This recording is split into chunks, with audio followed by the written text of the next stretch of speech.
I sat at the kitchen table watching the man who looked exactly like me sip tea from my favorite porcelain mug, while the morning sun hit the floorboards in jagged streaks of light. If you enjoy these Reddit stories, make sure to subscribe for more shocking content, and tell me in the comments what you would do if your identity was stolen by someone living in your own home.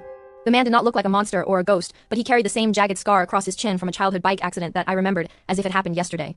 He spoke about the secret compartment under the floorboards where I kept my old letters and the exact way my mother used to tuck the blankets around my feet to keep the cold out. My heart hammered against my ribs like a trapped bird because every word he uttered felt like a piece of my own soul being reclaimed by its rightful owner. I remember the last 10 years as a blur of school and work and quiet nights, but he described those same years as a decade of silence spent in the crawlspace beneath my mattress. He told me that 10 years ago I was the one who climbed through the window and simply took over his life while he was paralyzed by a fever he could not break. I tried to argue, but my voice felt thin and paper light against the heavy weight of his conviction. I stood up and walked toward the hallway to find my parents, but my legs felt heavy, as if I were wading through deep water. I needed to see the family photo albums that sat on the shelf in the living room because I needed proof that I existed before that night he claimed I arrived. When I pulled the heavy leather book from the shelf and flipped to the pages of my 10th birthday party, my breath hitched in my throat. I saw my parents standing by the cake and I saw a boy blowing out the candles, but the face in the photograph was not the face I saw in the mirror this morning. The boy in the photo had a slight gap in his front teeth that I never had, and a birthmark on his left cheek that was absent from my own skin. I realized with a sudden jolt of electricity that I had no memory of that party or the friends standing around the table. I began to flip through the pages faster and faster, looking for any sign of the person I thought I was, but every single image showed this other version of me. I felt the walls of the house beginning to close in as the reality of my intrusion started to settle into my bones. The man walked into the room and stood beside me looking at the photos with a sad smile that reached his eyes in a way mine never did. He pointed to a picture of a summer trip to the lake and described the smell of the pine needles and the cold sting of the water on his skin. I had no such memory of that trip, and yet I had lived in this house for a decade believing every inch of it belonged to me. The realization that I was the intruder felt like a physical blow to the stomach that left me gasping for air in the middle of the empty hallway. Just as I was about to scream, I noticed something even more disturbing in the corner of the latest family portrait taken only last Christmas. There was a shadow near the staircase that looked like a pair of eyes watching the camera from the darkness of the basement door. I turned to ask the man if he knew who else was in the house, but he was already looking toward the kitchen, where the sound of the front door opening signaled my parents' arrival. I felt a surge of hope that they would clarify this nightmare, but as they walked through the door they did not even look at me. They walked straight to the man with my face and kissed his forehead as if he had never been missing for a single day of his life. My parents moved through the kitchen with a practiced ease that made me feel like a ghost drifting through a movie set I was never meant to be on. They spoke to the man about his day and asked if he wanted honey in his tea while I stood 3 feet away screaming their names until my throat felt raw and bloody. They did not flinch or turn their heads as if my voice was nothing more than the hum of the refrigerator or the wind rattling the window panes. I grabbed my father by the shoulders and tried to shake him, but my hands seemed to slip off his coat like water off a stone.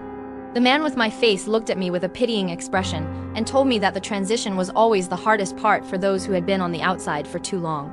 I demanded to know what he meant by transition, and why my own parents were acting like I did not exist in the very room I grew up in. He explained that this house was not just a building, but a vessel that required a certain balance of souls to remain standing in this reality. He told me that I had served my purpose as the placeholder while he recovered his strength in the dark, and that my time in the light was rapidly coming to an end. I ran for the front door and grabbed the handle, but it would not budge, as if the wood had fused with the frame to create a solid wall. I tried the windows in the living room, but the glass was cold and immovable like thick sheets of lead painted to look like a garden outside. I was trapped in a house with people who loved a version of me that I could no longer claim to be, while I slowly felt my own physical presence fading into the background. My mother started preparing dinner and I watched as she took out the heavy ceramic plates from the cupboard with a rhythmic clinking sound. She did not look at the man or at me, but her hands moved with a mechanical precision that suggested she had done this 1,000 times in total silence. I went back to my bedroom and sat on the edge of the bed where the man had crawled out from only hours before. I could still smell the scent of earth and old dust clinging to the carpet where he had been hiding. I realized that the heavy breathing I had heard for weeks was not just his, but a chorus of breaths that seemed to vibrate through the entire structure of the building. I began to pull at the edge of the rug to see what lay beneath the floorboards because I needed to know the depth of the deception. I found a small brass ring hidden under the weave of the carpet and pulled it with all the strength I had left in my fading arms. A small hatch popped open to reveal a narrow ladder leading down into a darkness that smelled of damp copper and old paper. I heard a voice whispering from the depths of that hole, calling a name that I did not recognize but felt familiar in the back of my mind. The air coming out of the hole was freezing and carried the sound of a rhythmic thumping that sounded like a massive heart beating in the center of the earth. I looked back at the door to see the man standing there with a tray of food and a look of warning on his face that told me some doors were never meant to be opened by the living. The man stepped into the room and placed the tray on the knitstand before gently closing the hatch I had just discovered, as if he were tucking a child into bed.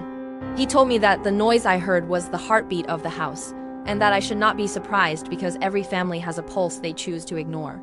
I pushed past him and ran to the hallway where I could hear that same rhythmic thumping coming from behind the floral wallpaper of the main corridor.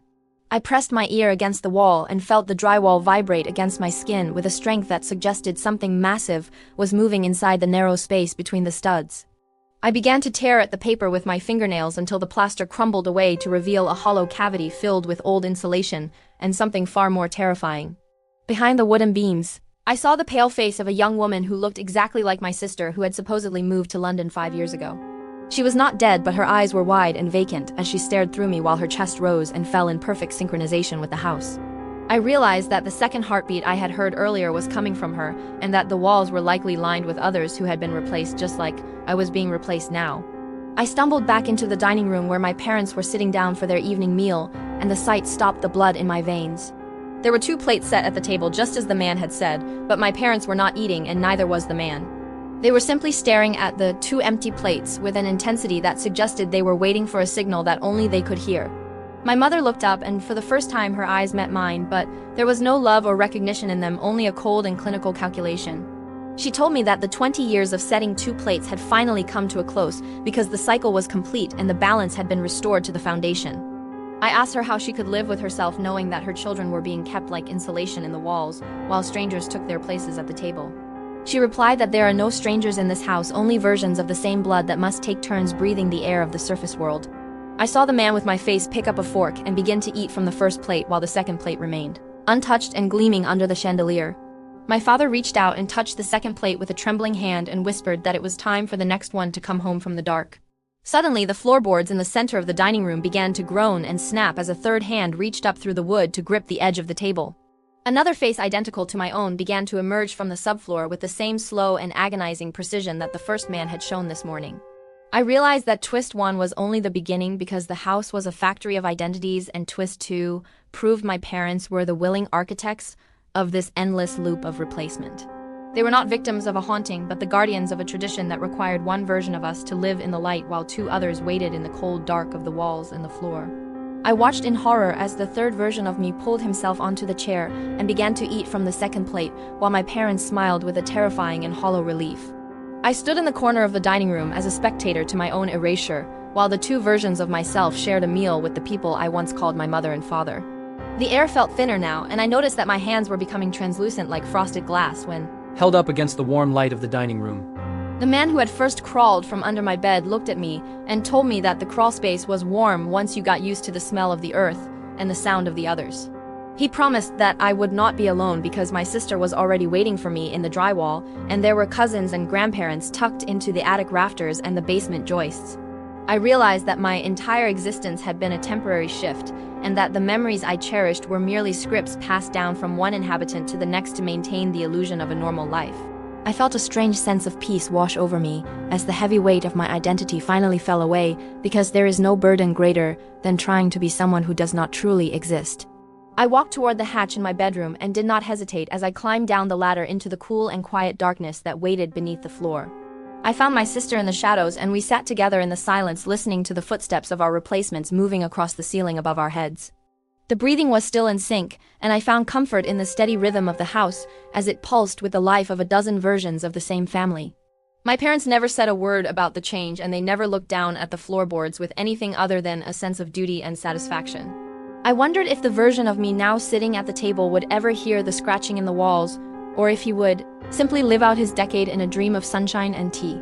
I realized that the legalities of existence do not matter when the blood in your veins belongs to the house itself, and the house always demands its due in the form of a living soul. I closed my eyes and let the darkness wrap around me like a heavy blanket while I waited for my turn to climb back into the light 10 years from now. The silence was finally over because I could hear the whispers of all the others who had come before me and all those who would come after in this endless cycle of shadowed lives. I am no longer the man in the kitchen or the boy in the photos, but I am a part of the foundation that holds this family together through every generation of lies. If you ever hear a heartbeat coming from your headboard or a second breath synced with your own, do not be afraid, because it is just your turn to remember who you really are. The plates are always set, and the house is always waiting for the next version of the truth to crawl out from under the bed. I am finally home, and for the first time in my life I know exactly where I belong in the grand design of this silent and hungry home.